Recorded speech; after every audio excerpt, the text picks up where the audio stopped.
Thank you for joining us today for the Place Exchange, which is a forum for educators, families, and communities.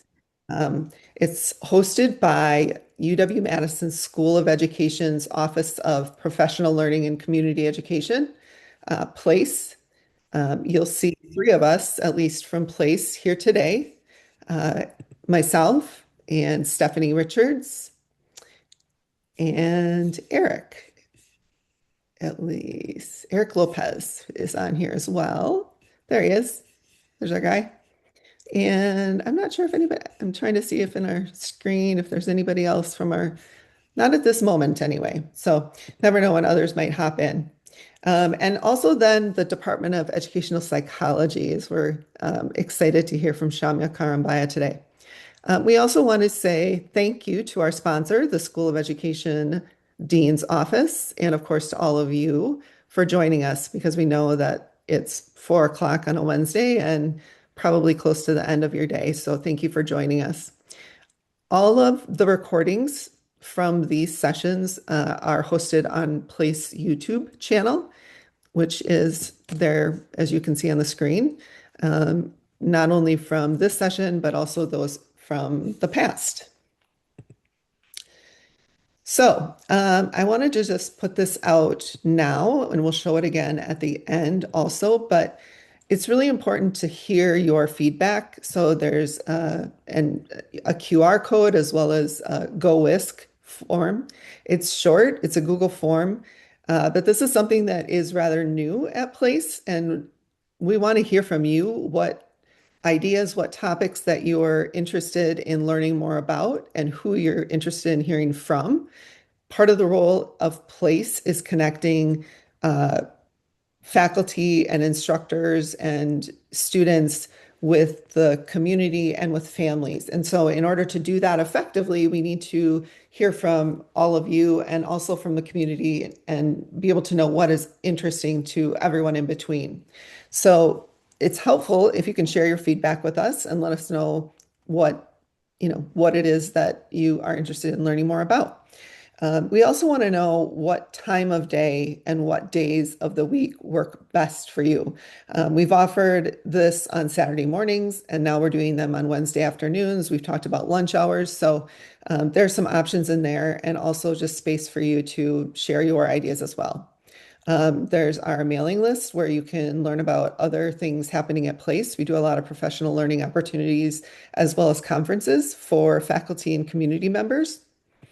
And then also just the web page on our website so that you can learn about who is coming up in the future on the Place Exchange.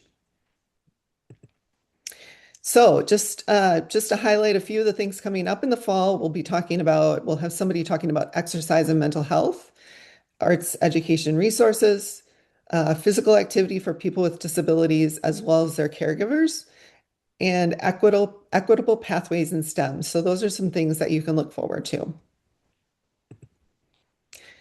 And here again, just a plug to please share your feedback, whenever you're so moved today, and we'll share this again at the end. So prior to introducing Shamya, just a couple of things to share with you logistically. We do ask that you all stay muted throughout the session. Shamya will talk for 50 to 55 minutes, but there will be opportunities for you to interact with her in the chat by raising your hand and talking. And also, we'll be recording this and sharing it publicly, as I said, via YouTube. So just so you're aware of that. There will be a segment at the end for questions and answers, and you can also put those Q&As in, or those questions for Shamya to answer in the chat. We'll also keep track along the way so that, if you have something and you don't want to lose it before the end, feel free to put it there. Try to keep your questions broad and anonymous by not mentioning colleagues or educators' names or family names, places of employment, or specific questions that pertain only to you. We want to think more broadly about AI. And as you can see, closed captioning and AI transcribing have been enabled for accessibility. And we will be sharing the slides at the end of the session.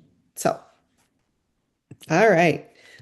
Responsible AI in classrooms. Shamya Karumbaiah is an assistant professor in educational psychology, and she also is affiliated with Institute for Diversity Science, and she is just an amazing human being. I have had the pleasure to work with her for the last couple of years. We just finished an opportunity for educational and organizational leaders called Disillusioning AI in Classrooms.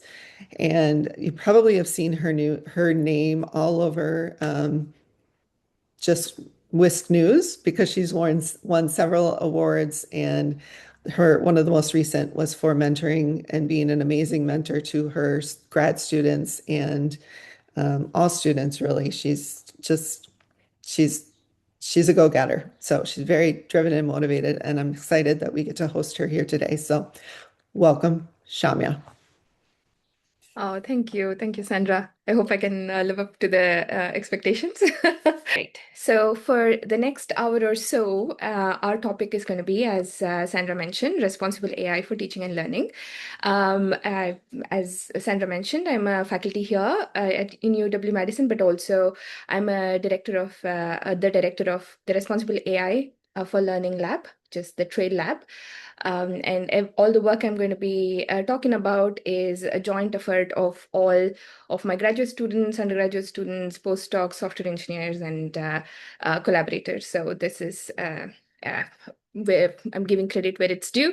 So I am representing them all in the work that I'll be presenting today. Okay, I'm going to start with posing a quick question for you all. So, when I ask you to think about a traditional classroom, it's likely that you may imagine something like this, where there is possibly a teacher in the front of the classroom and students are sitting at their desks. And the assumption here is that the students are sort of these empty vessels that need to be filled or imparted with knowledge, and it is the teacher's role as the authority in the classroom to fulfill this goal. So again, I'm exaggerating this for a reason, but the what I'm trying to emphasize here is that. More often than not, we may see classrooms where it is where there is one teacher in the front of the classroom trying to reach to multiple students in the classroom. Oh. Uh, in as a potential sort of a solution to this problem of how can we have a one-size-fit-all setting of a classroom, technology started thinking about personalized learning. And this, again, we may think of AI today, but it dates as back as 1950s when B.F. Skinner thought about teaching machines. And later on, a few decades later, this is my academic grandfather, John Anderson. And this is in Carnegie Mellon University, where he was exploring technologies like intelligent tutoring systems. And across all these, for several decades, the goal was how do we meet students where they are? How do we personalize their learning? How can instruction be fine-tuned so that instead of one size fit all, we have these systems that is sort of imparting knowledge, possibly in the similar way, to students based on their needs. I would argue that in both cases, the it went from being a teacher who is in the front to a computer who is in the front of the student.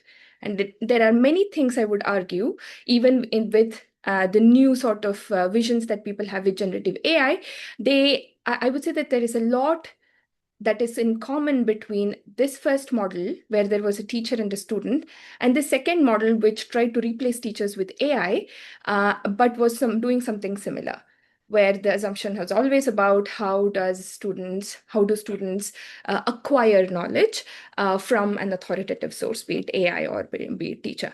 So the question I have for you, and you can share it in chat or out loud. So in both of these models, if you can maybe take a few seconds to think about this and share it with us, what do you think is missing in both of these models compared to how you think humans learn.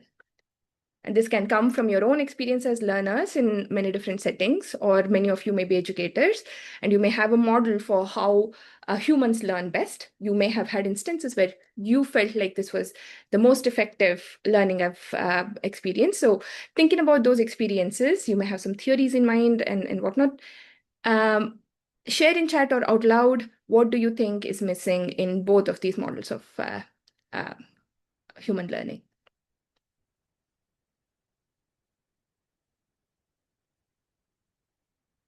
The knowledge transmission looks like it's going one way.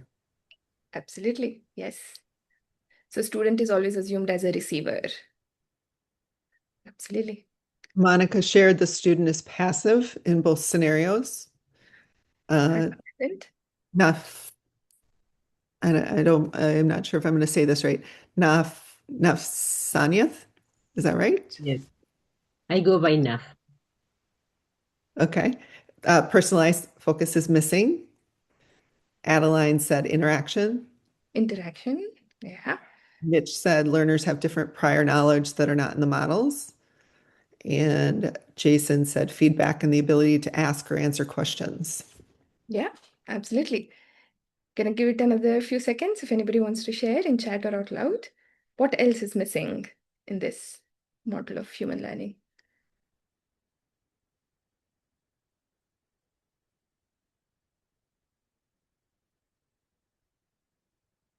All right. I would completely agree with almost all that was shared with us. And that's pretty much what I had listed too, with a couple more things. So I'd argue that just like I was shared before, human learning is active knowledge construction. It's not that one directional, unidirectional arrow. It's the bidirectional arrow between the students and the knowledge. And more importantly, it's collaborative. Someone mentioned interaction. Yes, absolutely. It's not just as individuals, student who is learning, but it's often groups of students who are learning collaboratively. Even if you look at as adult learners, when we are, if you think of lifelong learning, we are learning more often than not in interaction with others, in collaboration with others. Human learning also embraces learner variabilities. It comes with an assumption that engaging with learner variabilities is what makes learning more effective, more engaging for learners. It's often mediated by a knowledgeable other, and the knowledgeable other could be a peer, or it could also be another tool in the classroom. But also more often than not, it is possibly a teacher who is the orchestrator in the classroom, who has that sort of like a bird's eye view of students' learning and is mediating students' learning in the classroom. And lastly, student learning, human learning is multimodal. It's not just interacting in a chat window, but there is so much more that is embodied learning that's happening in a physical classroom that may or may not be captured in interaction with the computer. All right. So if we somewhat agree, if not with all, but most hopefully of the points that are listed here on how humans learn, then we can start questioning about the role of AI in classrooms. So if we are going to keep this as an anchor and we're going to keep coming back to this. So our common definition, hopefully, that most of you may agree, is human learning is active, collaborative, embraces learner variabilities, is mediated by a knowledgeable other, and multimodal. If this is what we believe is human learning, then what is the role of AI in the classroom? So if we go back to the more traditional way of thinking about learning as knowledge acquisition, there is a teacher imparting knowledge to student, then yes, news articles like this, which claim that AI will replace teachers in about 10 years, may have some ounce of credibility, because here then the goal is that you're replacing this very narrow vision of education, narrow vision of learning, and you're replacing teachers with AI. But as most of us would agree, that what learning looked like, especially in K-12 classrooms, in real-world context, is much more complex than the simple knowledge transfer or knowledge acquisition. given that we are looking at K-12 classrooms that's more like an ecosystem with all these different actors playing different roles and having different goals, then the role of AI is mostly as a learning support, maybe as a collaborator, or maybe as a teacher tool.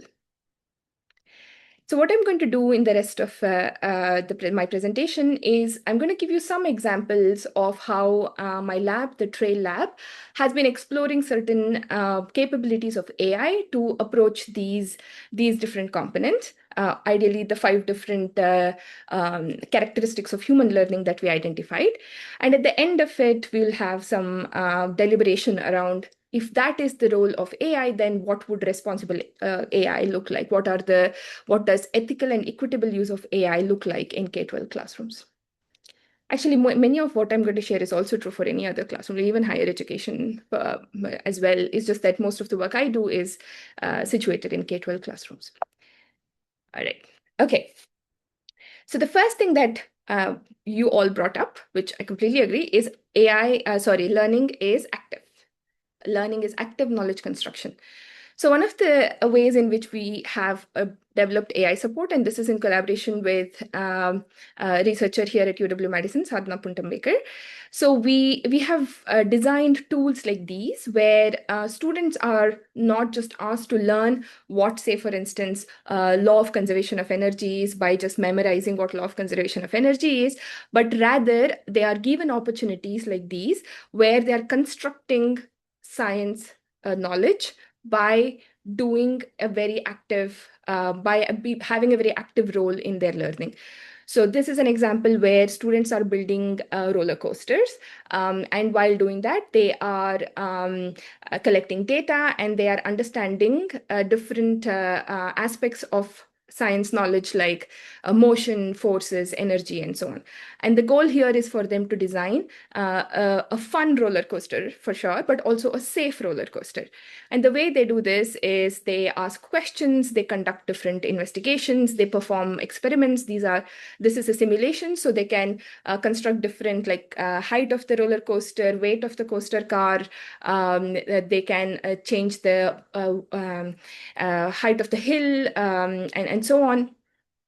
And while doing that, they are collecting and analyzing data, and they are identifying and using this evidence to support different explanations. When I grew up in learning science, I was asked to blindly agree that law of conservation of energy states that energy cannot be created or destroyed and blah, blah, blah, blah, blah. In contrast to that, this way of learning, which is inquiry-based, allows students to question and come up with their own understanding of these concepts. So hence, when they then write explanations, it won't look like what I just said about law of conservation of energy. Rather, it looks like this. They express their knowledge in a very situated way. So instead of saying that height is directly proportional to potential energy, they're going to express their knowledge situated in this context, and they are going to say that blah, blah, blah, this is because the more height the car has, the more potential energy it has. So the use of AI here is for us to then come up with ways in which we can identify students' knowledge that is expressed in a very situated way. Earlier models of AI and machine learning would have required students to express their ideas in a very specific way. It was mostly keyword-based. So they had to express knowledge in a specific way that is found in authoritative sources, maybe with a little bit of differences here and there. But too much variation or too much situatedness means that the model would not understand what the student is saying. So instead of roller coaster here, if this was another simulation, the model would often not understand what does it mean to talk about a car or a hill or a roller coaster when you're talking about energy, motion, and so on. So with generative AI, with large language models, we have found, and this is an experiment that we conducted, and this is a published paper, that the models are pretty good at identifying students' situated understanding of these complex scientific concepts. So if you look at the last row here, I'm oversimplifying it, but you can maybe think of this as performance. So 95% of the time or 96% of the time, some models, like this is one of the large language models, LLMs, large language models, just like ChatGPT, they are able to identify student ideas and say that the students are able to get certain concepts like relationship between height and energy or mass and energy, total energy, and so on, even if they are expressing it in a situated context like building a fun and safe roller coaster. This is one example of use of AI that is not automating away or rather is not providing students learning in the more traditional way of passive learning, but rather supporting their active knowledge construction by being able to identify students' ideas expressed in this way. All right. As I have, as soon as I want to, as I present the sort of benefits of AI, parallelly, I would also want to show you ways in which AI fails, and I'm going to keep doing this again and again because I would want to bring home this message that as much as AI is effective in certain ways, it also fails miserably in many different ways. So one example here is we redid the same set of experiments where it's the same set of essays, but now instead of English, the students' language was changed or tweaked to multilingual variations. So it was, say, Spanglish. So there were, we changed students' writing to be expressed in, the ideas were expressed in, say, a mixture of Spanish and English. So the underlying ideas are still the same. The only thing that has changed now is the language. But now when we ask LLMs, large language models, to assess students' ideas, the performance drops significantly. And for this metric, anything below 50% or 0.5 is useless because that is the chance value. So it basically means that the same model, when the students are not expressing their knowledge in the dominant way, which is English only, they start failing in ways that it pretty much is ineffective to use, especially if the students are multilingual. Why is this important? And this is where I'm going to go to the next point, which is AI that embraces learner variabilities. Our goal with responsible use of AI in K-12 classrooms is we identify and we embrace, we respond to these variations, so these variabilities that we see in our learners. So I want to give you some example of the real world context in which my lab works. Just as an example of, just in case if we are thinking that this shouldn't be a problem in US classrooms, I do want to emphasize that no, it is actually just in our, in very close to home, we have classrooms that look like this, that requires us to consider learner variabilities, like in this case, linguistic variabilities. So the first example I want to present is one of the partner schools that I have, which is the Middleton Cross Plains Area School. And this is where 93% of the students speak English as their first language. And this school has bilingual resource teachers for the students who do not speak, are just developing their proficiency in English. I want to contrast this with another school, which is the Verona Area School District, also very close to Madison. This is where 13% of the students are English learners, but they speak 56 different languages. But another interesting context here is that these are dual language immersion classrooms, which means that the students are learning science in Spanish and math in English. So the teacher here is a bilingual teacher, and the students here are expressing their knowledge in Spanish, as science knowledge. I want to contrast this with my third to school partner. And this is a rural school district. This is Arcadia, about 4 hours up north from Madison. This is a rural school district that has 75% English learners. And the teacher here speaks only English. And this is, she's one of my favorite teachers to work with. And you will later hear from the director of curriculum instruction from this school. I have firsthand experienced how they are committed to supporting their students, and with all that commitment too, it is still a practical reality that it is hard to bring, say, bilingual resource teachers to rural contexts like this. So the students here, many of them are emergent bilinguals, meaning that they are just starting to learn English. And now they are in middle school, high school science classrooms, expected to learn science content in English. So the challenge here is that despite the new standards, like the next generation science standards, expressing this idea of learning science is about active construction of science knowledge by doing science, by engaging in experiments, and so on and so forth. What we often forget is that all of this is very language heavy. Collaboration is language heavy. Knowledge construction is language heavy. And despite a lot of push against this idea of vocabulary first, uh, uh, science later, there is still a lot of practical limitations um, in implementing this idea of language in service of doing science, language in service of science.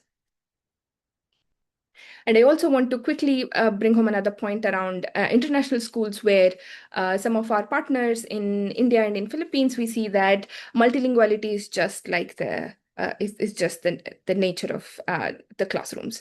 And often the instruction sometimes still is English only. Right. I hope I have emphasized the importance of multilingual learning in the sense of how real-world classrooms are facing this as a reality. So one of the things that my lab did to address some of these challenges is we co-designed potential solutions with teachers and students. So we started with exploratory surveys and focus group studies. We went into many of these classrooms and we observed the classrooms to understand what is working in the classroom right now. And then we identified certain technology needs with the stakeholders to be able to serve this reality that we are facing right now. And in the process of this, we co-designed certain technology solutions with these stakeholders. And we are right now in these iterative improvement cycles where we go to the classroom, we implement this technology, we conduct teacher and student interviews, come back and keep improving our technology. So I'm going to give you a quick example of one such technology that we've able to develop. And that is for collaborative problem solving. So while doing our survey and classroom observation, we noticed that more often than not, science classrooms don't look like the picture I showed you earlier, where students are sitting at their desk, but rather it looks like this, where students are in these small group discussions, more often than not, constructing their ideas, science ideas. And they are often constructing shared knowledge in this group. They are negotiating their ideas, and they are doing many different things to maintain their team function. So collaborative problem solving as an example, we took this as a context, and we wanted to emphasize that while students are doing collaborative problem solving, they're also translanguaging. So translanguaging is where, let me maybe ask you a quick question here. So those of you who are multilingual, meaning if you speak more than one language, maybe for a few seconds, think about maybe a sibling or a friend or another family member who speaks the same language as you, and pause for a second and think about your conversations with them and see whether your multilinguality looks like A, one full sentence in one language, switch, another full sentence in another language, or B, every sentence is a fluid mixture of multiple languages, where you're switching between different languages based on what the communicative intent, based on what you want to communicate with this friend or a family member. So I'm going to give you a few seconds.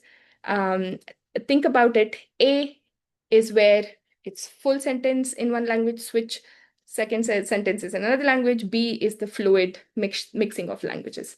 So share in chat if you're multilingual, whether it's A or B.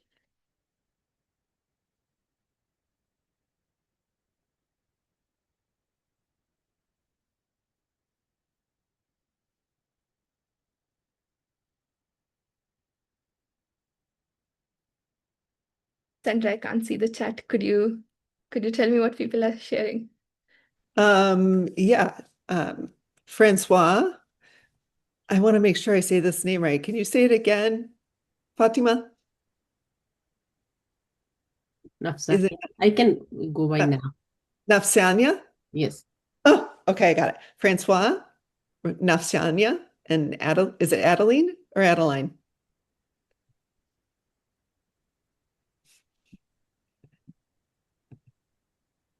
Okay. Everyone's voting for B. Everyone's voting for B? Okay, Yeah. there we go. There we go. Well, it it may not be very surprising for those of you who are multilingual that it is B, right? It's obviously B because that's our everyday language practice. That's how we communicate among bilingual speakers is by mixing languages in this way.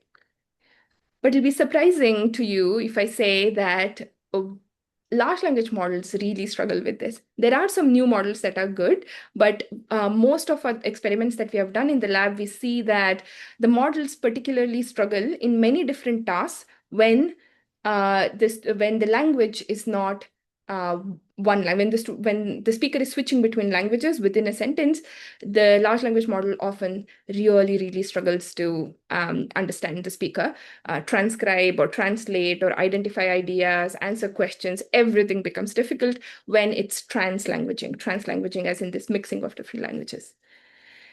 What's surprising, what was surprising for me, but maybe not for some of you in the in the audience, is that I learned about this theory of translanguaging in the last couple of years, and I come to realize that this is also a pedagogical practice. This is something that teachers do use in classrooms to support their students' learning and their identity development and their belonging and so on. So just want to give you an example of what collaborative problem solving with translanguaging would look like. So this is an example from one of the classrooms that we went to and observed. Here, the students are talking about thermal energy and insulation. So they are developing, again, knowledge construction, active knowledge construction. So they are identifying how to insulate a cup with different materials. And while doing that, they are talking about how does, say, the idea of reflection works.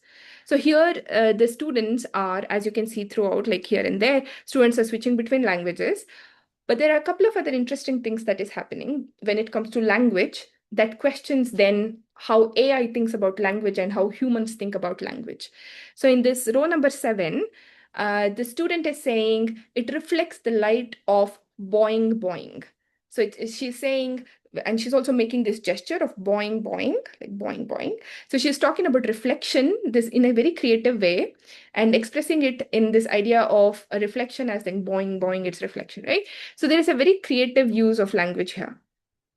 And there's also use of language in the intersection of multiple languages. So reflecta is not a word in Spanish. It's very likely that the student heard reflect from the teacher, and she's a Spanish speaker, and she used, I think the easiest way she could express that idea was to take the word and make it her own, and that was by calling it reflecta instead of reflect. And this happens quite a bit. Like I am a multilingual speaker, and there are so many words I have invented between my native language and English. It's a very common practice where people invent words between languages. And these are some of the reasons why it really trips off a large language model when it is trying to identify student ideas. Can I just share one comment or a couple of comments from the chat? Nafsanya said that the hard truth is that by mixing your language with a second language regularly, you forget to speak fluently in your first language. And Adrian said that, how successful it is when you're living or existing in a translanguaging community. No, yeah, absolutely. Yeah. And also I often, whenever I work with teachers, this question comes up of like, oh, I want to support students to translanguage in the classroom, but it also depends on the timing. Maybe early on, I'm comfortable with them inventing these things and using language playfully and bringing their own language and making sense of science, making meaning. But later on, I would want them to express their ideas in English, because that is what they will be evaluated at the end of the day. So those are some practical realities. So I definitely do not want to romanticize in a way that we don't, I'm not saying that that this is the only way classroom should work. All I'm trying to say is that this is naturally how students learn. And then the question then becomes how equipped or not LLMs are in supporting this kind of learning. Okay. All right. So this gave us an opportunity for differentiation. And the goal here was, when this is happening, especially if you remember my rural school partner, where the teacher is a monolingual teacher, and a majority of her classroom are multilingual students, many of whom are emergent bilinguals, just starting to learn English. How could we use AI support to bridge this language barrier between students and teacher? And also use this as an opportunity for differentiation, meaning that maybe teachers, if they had some sort of a support, they may be more comfortable allowing students to bring these languages to make meaning in science classrooms. Okay, so this brings to my point number 3 and point number 4, which is AI that supports collaboration and human mediation. This is again AI that enhances human-human connection and not plain automation. So how can AI support collaboration and human mediation? This is where I want to quickly show a tool we built, again, co-designed with teachers and students. This tool is called SLAY, which is Bridging Science and Language with AI. This is a funded project from Spencer Foundation. So I'm going to quickly show you how the tool works. And you can imagine, we built it for a science classroom, but this could be used for any classroom, to be honest. All right, so this is what the tool looks like.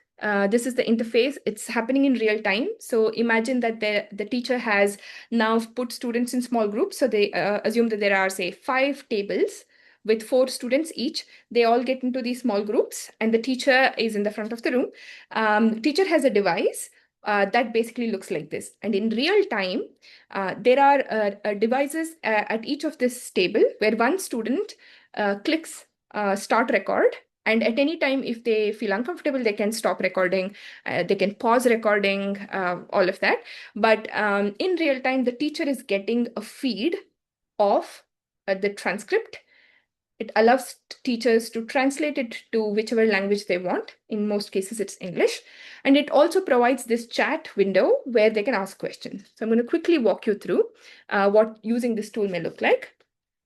So as students join their small group discussion, their teams start showing up, team 1, team 2, team 3, and it also shows who are in these teams. And then SLAY gives teachers, hold on, I have to close this, I can't see. There we go. Okay, so SLAY gives the teacher a real-time transcript in Spanish, that is original, and English translated. Then here's teacher can ask SLAY questions about student discussion. So here this teacher asks, what did they discuss about sensors for detection? And it gives a response of what the student's discussion was. But more importantly, along with this response, it also provides the evidence in the transcript, because it's more important that the teacher sees what the student said in their own words as opposed to an AI's interpretation, so that the teacher can then engage with students' idea. So that's the biggest goal of this tool. It's not for surveillance, it's not for monitoring, but rather it is for teachers to elicit and engage with students' ideas, which may be expressed in a language that may not be accessible for them, or a language that is accessible for them. So even though this tool has the feature, which is multilingual feature, the tool is useful for any classroom that has small group discussions, because the reality is that if there are 5 tables, a teacher cannot be there at each of these tables.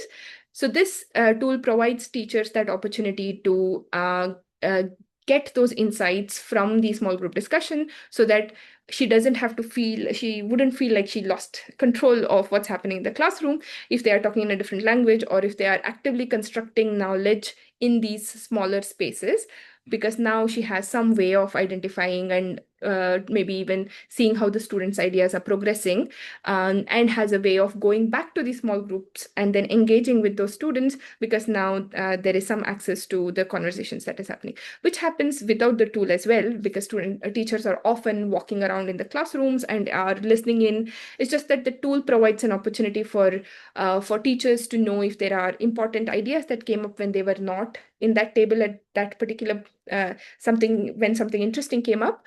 This tool provides the opportunity for teacher to be able to gain those insights. And also there is an opportunity to just look at the summary, ask questions, ask about misconceptions that students may have, or ask about participation if there are certain students who are not engaging as much, and so on.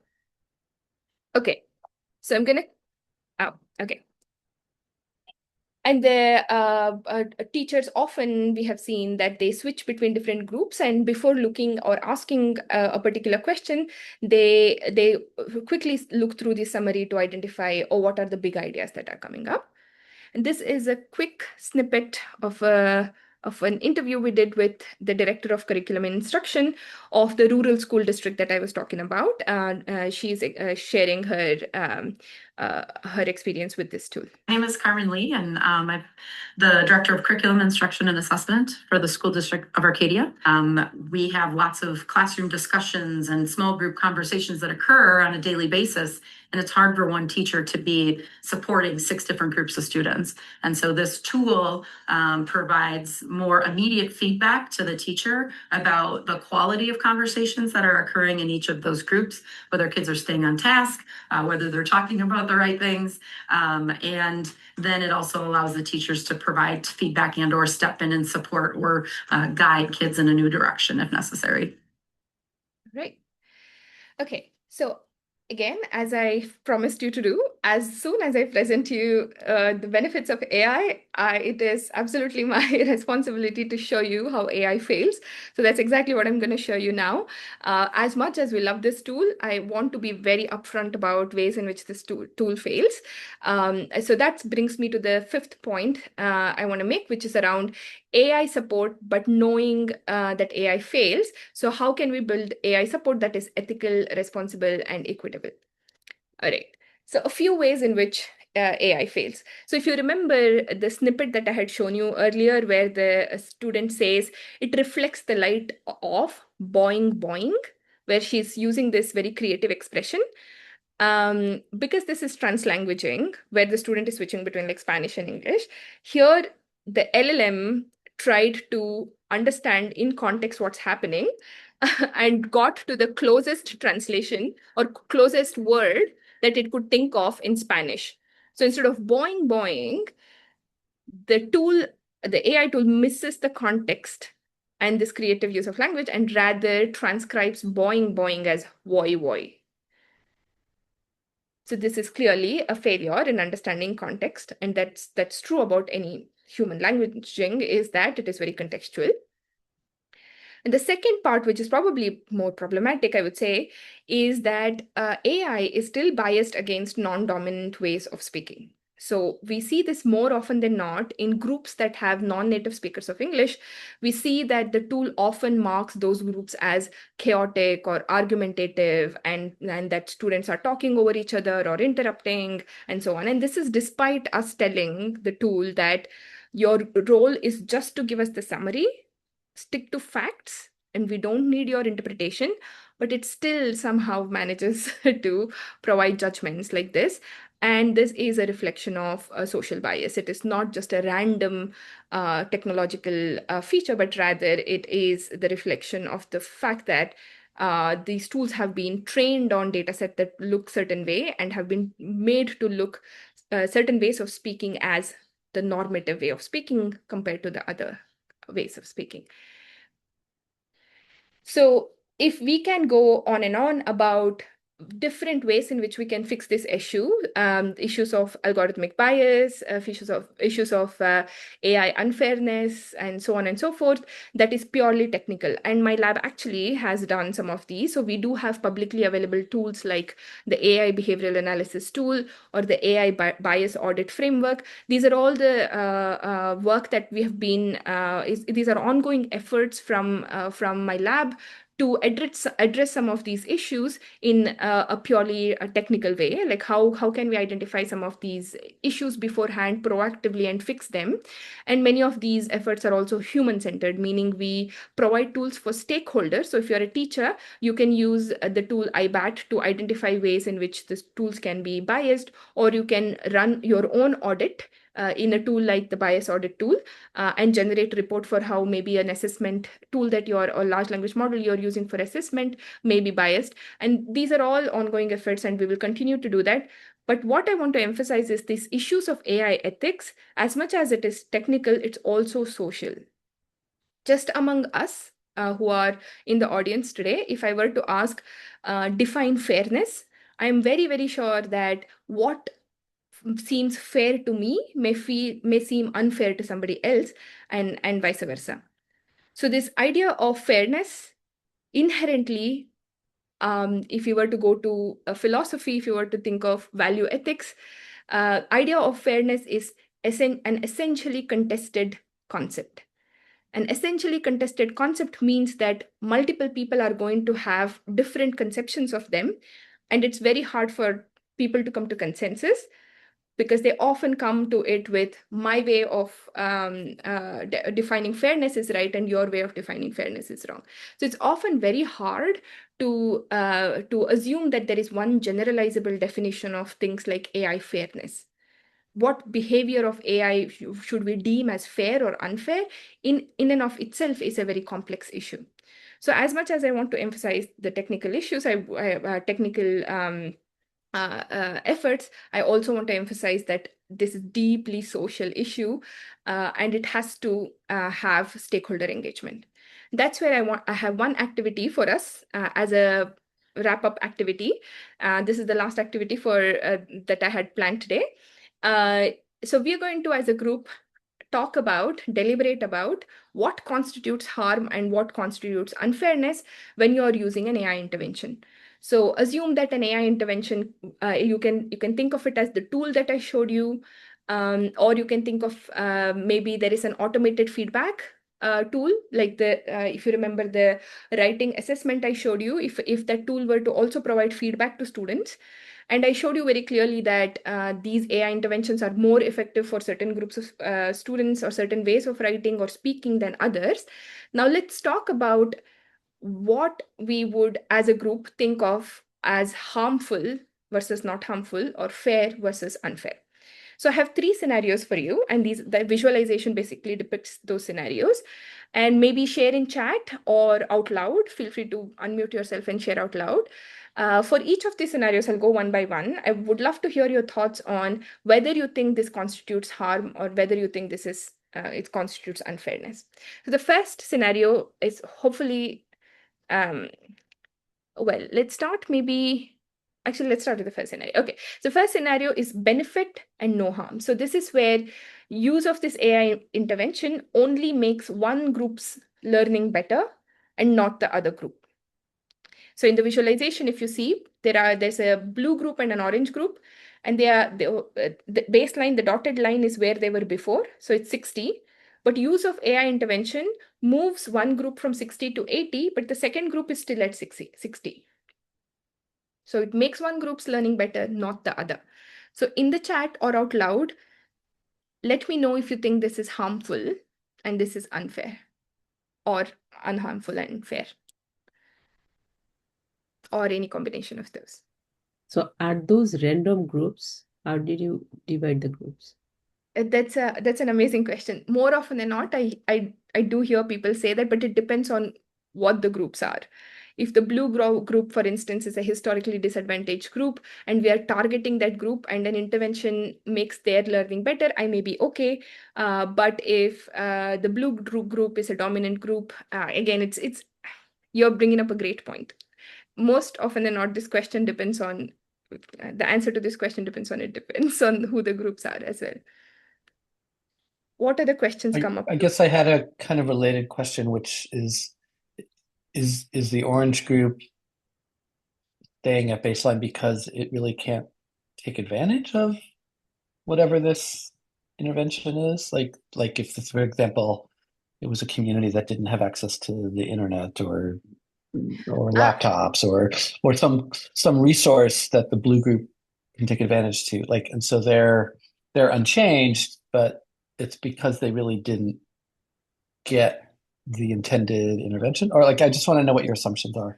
I don't mean to overthink this, but just No, curious. absolutely. That's a great question. Yes.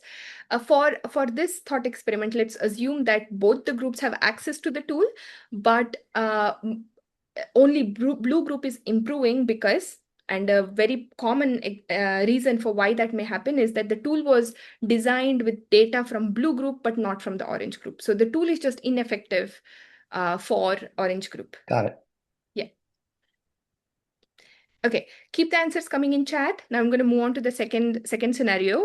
And as I go through, you will see how things get complicated. And by the way, we have, I'm happy to share a paper that gives another 5-6 scenarios that complicates this further. But it's the goal of this whole exercise is to show you how it's very hard to come up with one blanket definition of fairness. Okay, so let's work with the second scenario. So this is benefit, harm. So this is where the AI intervention makes one group's learning better and makes the other group's learning worse compared to a feasible alternative intervention. Meaning that the orange group, instead of the AI intervention, if they had human support, they may have been at 60 or even improved. But this AI intervention is actually not just keeping them at where they are, but it's actually making their learning worse. And for what's worth, this is a scenario that more often than not people have consensus on in terms of like, okay, this clearly is an example of where we would agree. Again, I can't see your chat, so I'm assuming that there is some consensus around this scenario. The second one,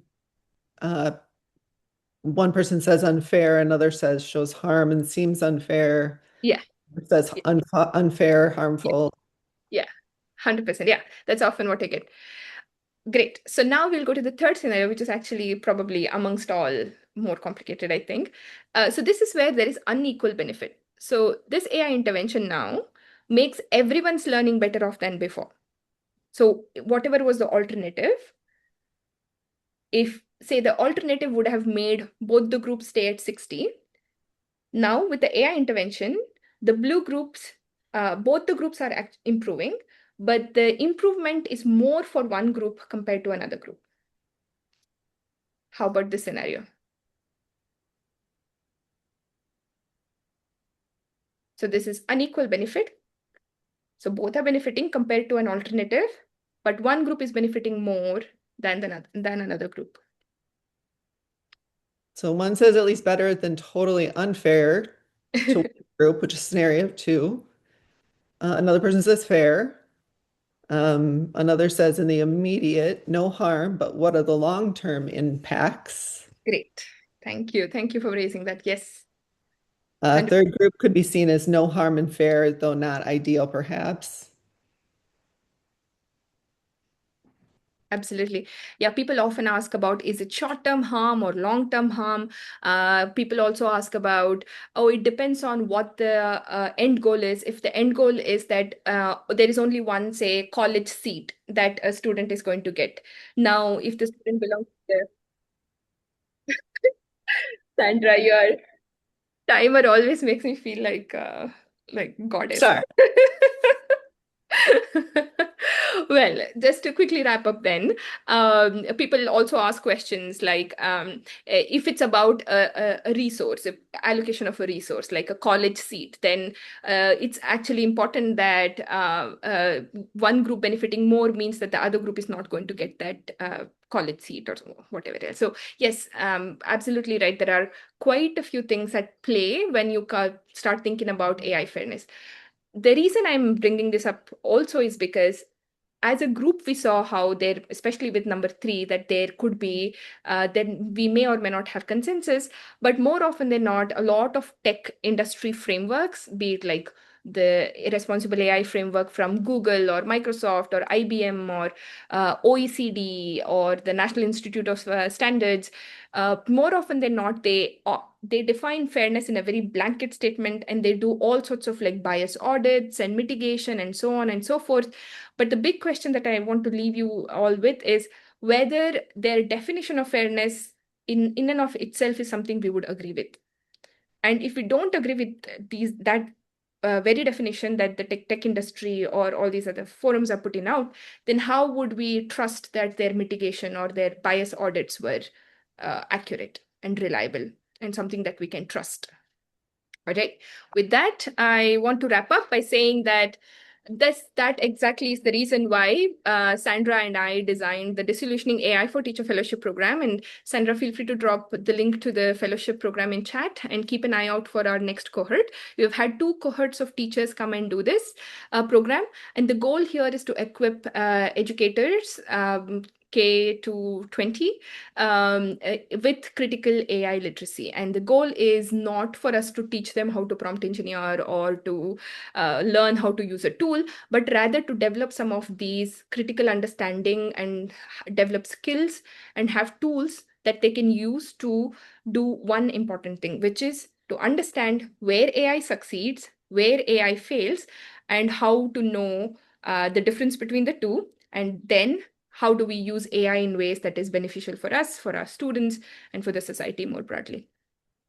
All right, this is a quick quote from one of the participants of our fellowship program. They shared, and this fellowship program was an interrogation of what the purpose of AI is in the classroom and a rethinking of what the purpose of the teacher is in the classroom. I think this perfectly sums what our goal was with the fellowship program, and I'm hoping that some of you would show up when we offer it the next time. I want to leave you with 2 summary slides. So we started this whole exploration of responsible AI in K-12 classroom, in classrooms, with this fundamental understanding of what human learning is. So we all, for most part, agreed that human learning is active knowledge construction, collaborative, it embraces learner variabilities, it's mediated by a knowledgeable other, and it's fundamentally multimodal. So if this is our definition of human learning, then the role of education in AI is to augment human practices, to augment teacher practices, and not automate away teaching. The role of AI in education is to enhance human-human connection. It is not to displace what is already working in the classroom, but it's rather to help imagine new possibilities for diverse learners. And more importantly, it always is to remember and to make transparent the potential ethical concerns that come with the use of AI in education and in classrooms. Thank you so much. Thank you, Shamya, so much for this informative and incredibly engaging presentation. And thank you to my colleague, Sandra, for being a partner in this work. We've shared the link to our feedback survey as well as our link to YouTube to view the recordings. We really do want to hear from you. Place Exchange is a new offering from our office, and we value your feedback to shape future sessions. We're scheduling sessions for fall with topics ranging from physical activity and mental health, equity in STEM, physical activity for people with disabilities and their caregivers, and arts education resources. So we want to hear from you. What times work? What topics are most important? What do you want from us for future sessions? So please take a moment to fill out our exit slip or sign up for our mailing list so that you'll be the first to know about our fall Place Exchange sessions. Thank you all so much. Thank you. Thanks for organizing, Sandra and Stephanie. Reach out anytime. Thank you all for being here. Thank you.